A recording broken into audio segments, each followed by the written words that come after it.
And as we go to break, John Maynard from Signal Mountain is our Show Us Your Mug contest winner. John's favorite mug says Carpenters are a cut above the rest. Agree. Nice. Congratulations. You've just won a Local 3 mug and an ice cream cake from Dairy Queen.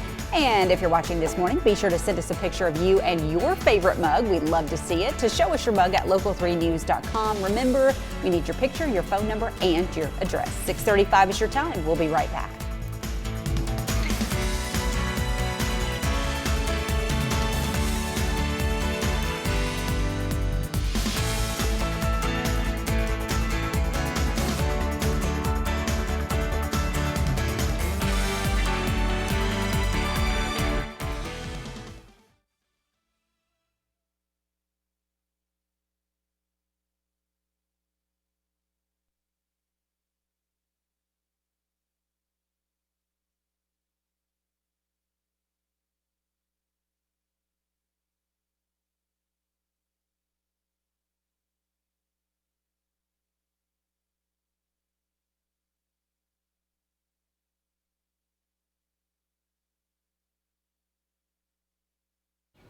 Good morning for your Wednesday. It's another good idea just to have that raincoat handy. We will have a few additional showers for the day today, just like yesterday and on Monday, but generally light rainfall only, primarily during the morning and midday hours, which means you can enjoy the afternoon. We'll have a nice mix of sun and clouds. It's also going to be warm, highs in the low 80s. Then tonight, that's when you need to be weather aware. Storms overnight from about midnight to 6 a.m. Better weather, though, for Thursday daytime and Friday. So stay weather aware tonight.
Investigators have identified a person of interest in the New York City subway shooting. 10 people were shot and 13 others were injured in the shooting on a rush hour subway car. None of the injuries are life-threatening. Police say the suspect was wearing a gas mask and threw 2 smoke canisters before opening fire. They are searching for a person of interest, Frank R. James, but so far they have no one in custody connected to the shooting. President Joe Biden is standing by his words for Russian President Vladimir Putin.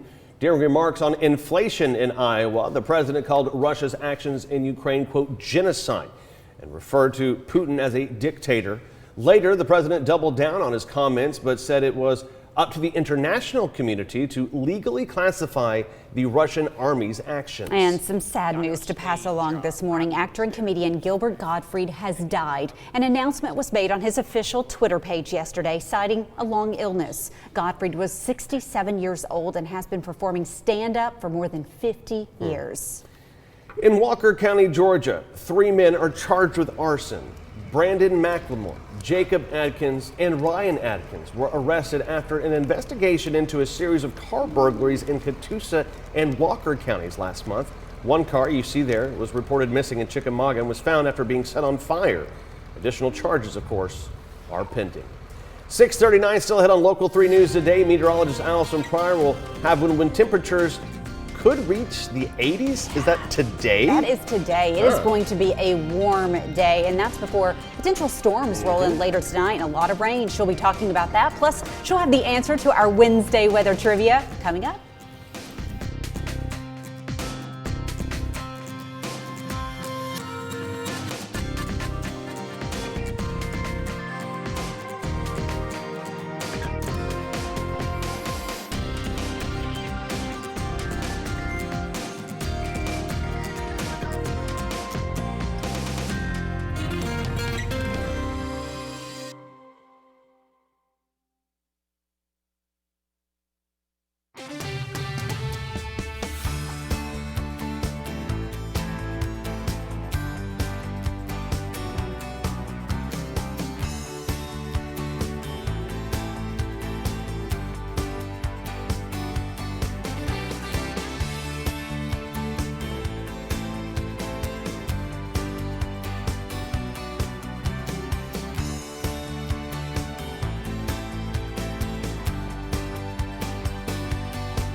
Local 3 Traffic, presented by CHI Memorial. Our team of cancer specialists review and recommend the best treatment options to care for our patients. And nurse navigators help patients throughout their journey with cancer. Learn more at memorial.org/cancer. You want to see how many tractor trailers come through our area at 6:42 on a Wednesday morning? Look at this. Take a look at your screen. This is 24 East. This is coming into Chattanooga from Mont Eagle. Right there, you can see that runaway truck ramp on the left-hand side of your screen. This slowdown has just been reported recently. Actually, I'm not even seeing an actual definition of what it is on the TDOT SmartWay network. But again, if you are coming in, if you know someone coming in, maybe from the Nashville area, maybe anywhere up Mont Eagle, Sewanee, Grundy County, Grutley Logger, this is the situation right now. 41 is a good option to get around this. But I mean, that's just kind of a...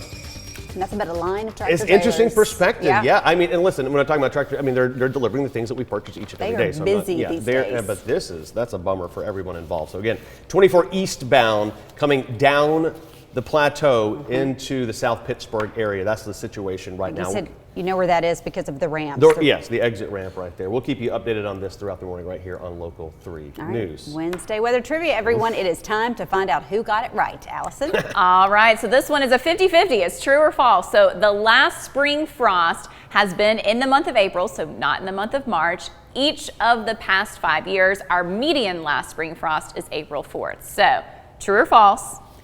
Everybody's on the same team here in the studio. Oh, okay, good. Curtis, Lori, and John have all said true. But is that true? It is indeed. It is indeed. Praise dog. Everybody gets a point today. We had lots of people who answered it correctly as well, so I'm not even going to get to everybody's name, but I'm going to read some of them off here. Dale, Ash, Stephen, Mason, Renee, Roger, Sandra, Nancy, Carlos, Jamie, Amanda, Chris, Ginger, Larry, Logan, and Greg, and even more than that. Congratulations. Wow. A lot of really smart people out there today. A lot of good smart people out there. Or good guessers. Yes, and we have our official scoring update. Whoa, wait. For... How am I down? Oh, that's right. You were gone that one week, and Lori got it correct. That's fine. That's okay. Slip in there another point. Ooh, double digits though. Good for you. Thanks. Yeah. Down by 2. So here's the list of the past 5 years. Look at last year. Our last frost was even after the 15th of April. So April 22nd. The year before that, it was on the 2nd, the 1st, the 17th, and then the 10th in 2016. So when was the last time that we had one in the month of March? The last March one was in 2015, and it happened on the 29th of March. Here's a little bit of a breakdown based off of what one of our viewers was asking, kind of that change. Is it getting warmer? Is it getting colder for our area? Well, we got new climate normals, which are 30 years of data, and that's showing our last freeze on March 24th, the last frost on April 4th. So this is the typical one. The 30 years before that, so that ran through 2010, those dates were a little bit later, which means kind of staying colder longer. So we are seeing a progression of things becoming earlier and it not being quite as cold. So before, the median last freeze was on March 31st and the median last frost was on April 11th. So overall, for the past few years, we've been later than that typical last frost with all those April dates. And certainly we are not seeing any frost for this morning. So temperatures well above that potential. 68 degrees in Chattanooga, Dalton, Cleveland, 63 in southern Walker County, and 67 currently in Fort Payne. As we look at our hour-by-hour forecast for in Chattanooga, you do want the raincoats, especially this morning through midday. There are going to be a few showers that are ongoing out there. Generally light in nature, not really expecting any kind of thunderstorms. 72 degrees though by 11 a.m. It's going to be a warm day ahead. Heading into the afternoon, we're going to see more breaks in the clouds. So you're going to have a nice mix of sun and clouds, especially late afternoon into the evening time. And look at these warm temperatures. Yes, getting up into the low 80s, 82 degrees at 5 p.m. Winds from the south today sustained at about 15 miles per hour this afternoon, gusting around 25 to 30 miles per hour. So as you take a check of our clouds and radar, here's where you can see those light showers that are moving across our area. Bradley County, McMinn County, Polk County, certainly seeing that rain. A few other spots here and there, a little bit of that rain shower activity. This little band to the west of us, I think it's going to probably just miss our area, but may get clipped right through Grundy County. Bigger picture, there is activity ongoing in Mississippi and West Tennessee, but we're already seeing, if you've been watching all morning long, this fading out, and that's what we expected. So as this moves off to the east, it's just going to bring us those scattered light showers today.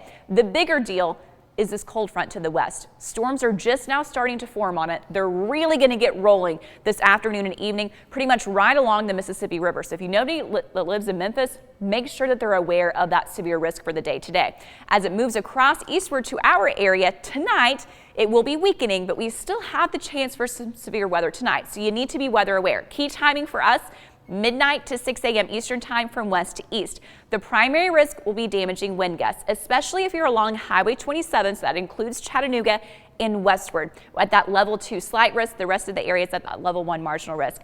Tornadoes, low in chance. We can't rule one out, especially along the Cumberland Plateau, so I do have it on that kind of lower end of the one. Really not expecting much hail, slim to none to happen. And then flooding, mainly just standing water in flood-prone areas that are low-lying. Not too big of a deal with this event. Overall, about a quarter to an inch is what we're expecting for total rainfall. So let's run through the morning time for Futurecast. Cloudy to mostly cloudy skies, those scattered light showers across the area. For the afternoon, improving conditions, more breaks in the clouds, so that nice mix of sun and clouds, wind coming up from the south. It's going to be good for this evening if you're heading out to the Lookouts game. Temperatures in the 70s, pleasant. Here's tonight, midnight, all the way through across our area. So about 2 a.m. in Chattanooga, getting that heaviest rainfall and storm activity. That's the period of time where you have to watch out, especially for those damaging wind gusts. Continuing to progress to the east. By about 6 a.m., I think the severe risk is going to be over with, but there are still going to be a few additional scattered showers early on Thursday morning until about 9 a.m. And then after that, improving conditions for the rest of Thursday. You're going to get a lot more sunshine, a little bit cooler temperatures with highs generally in the low 70s. And then looking ahead to Friday, that calm weather is going to continue on Friday. Not much showing up on Futurecast. Wind shifts and returns back out of the south. Just some high thin clouds across the area. So I already mentioned it, total rainfall with this event. And it'll be kind of splotchy depending on where some of those strongest storms set up. But on average, about a quarter to an inch is what we're expecting. So for today, Clouds in the morning time, a mix of sun and clouds for the afternoon. Yes, there's going to be a few light showers. Here are your highs: 83 for Chattanooga, Dalton, 81 in Cleveland, and 80 in Dayton and Athens. Tonight, that's the storm period when you need to be weather aware, have those weather alerts on so they can wake you up in the nighttime. 47, so a little bit cooler along the plateau. Most of the rest of the area, though, those lows in the 50s. And then tomorrow, low 70s for most locations for your high temperatures, although a few spots in the upper 60s. But let's wrap it all up with that 7-day forecast then. So the nice weather will be for Thursday afternoon and then all day long on Friday, 77 for your high. We will have to watch for some scattered showers on Saturday. Rain chances are less on Sunday, but not zero. Hopefully we'll get to that 0 mark because Sunday obviously it's Easter, but 49 for the low in the morning. So sunrise services, upper 40s to low 50s is what you can kind of plan for, but really nice in the afternoon, upper 60s to 70 degrees. Yeah, look at that. We thought it was going to be much cooler several days ago. I know, so this is going to be nice. Yeah. Break out the sundresses, right? I'm ready for it. John's ready. He's got a hat ready to go as well. A little bonnet and a bow. Match his little Easter basket. Skipping. I can see John skipping Have you guys as been well. talking to Claire? Yeah, Okay. yeah. And we've seen the throwback photos. Oh, no, the family photos you're of you actually growing up. Those real. are classic. That's real. All right, Allison, thank you very much. EPB is getting ready to celebrate Earth Day with everyone. Earth Day taking place next Friday, and they have a couple of ways they're hoping to do so. Local 3's Angela Kim joins us with more on this. Angela, they're just really working to get everybody involved in this. Yeah, Lori, John, you said it perfectly. They really want everyone to be a part of celebrating Earth Day with EPB and also making their home a little more sustainable in the process as well. And they're actually promoting that through a few different events that are coming up at the end of April. So first off, on April 29th, which is a Friday, they're actually going to be paired up with the Lookouts to host a game. And then you can also get vouchers for LED light bulbs while you are there. And they'll also be hosting a field day on Earth Day itself, which is Friday, April 22nd, here at Miller Park for an eco field day throughout the entire day. Old school field day games like when we were in elementary school. Instead of a tug of war, we're going to have a tug of watt with a giant EPB cable. That's going to be exciting. Plus lots of food and festivities and music.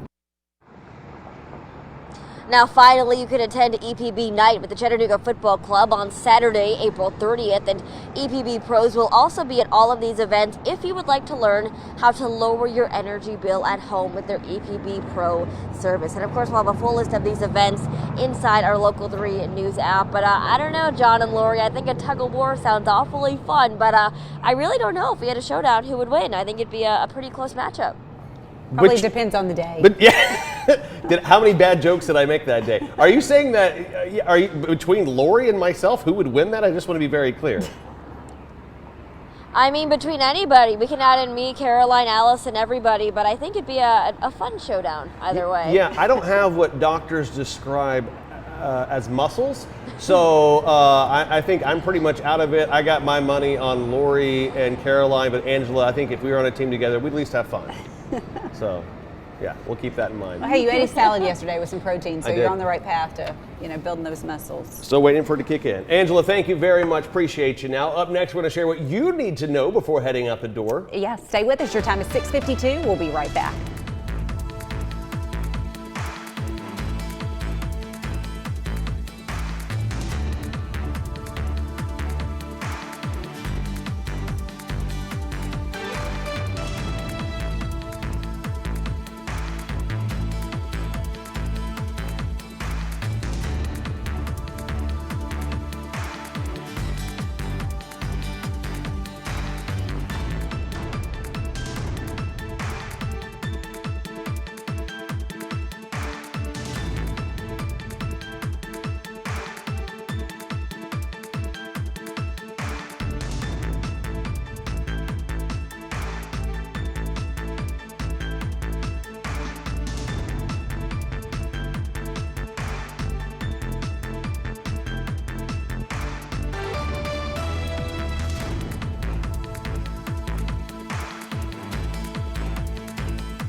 On this morning, 2 years ago, local families and first responders got their first look at the destruction that was left behind after the deadly Easter tornadoes that ripped through our area. 11 people were killed that night as 7 tornadoes tore through the Tennessee Valley, stretching from Walker to Bradley County. A 12th person died a month later. A helicopter crashed in Calhoun, Georgia last night near Highway 53. Police say the pilot reported the wind took control of the chopper, causing it to hit a power pole and then a building. 4 people were on board when it crashed. The pilot was taken to the hospital. Police say the injuries to all 4 people were minor. Your reminder that early voting begins today in Hamilton County for state and county primary elections. It continues through April the 28th. As a reminder, the list of locations on your screen will be closed later this week for Good Friday. The last day to request an absentee ballot is April 26th. Election Day is May the 3rd. Your time is 6:56. Don't go away. We will check back in with meteorologist Allison Pryor. It's going to be warm today, but get ready. There could be storms and a lot of rain overnight. She'll be talking about that next.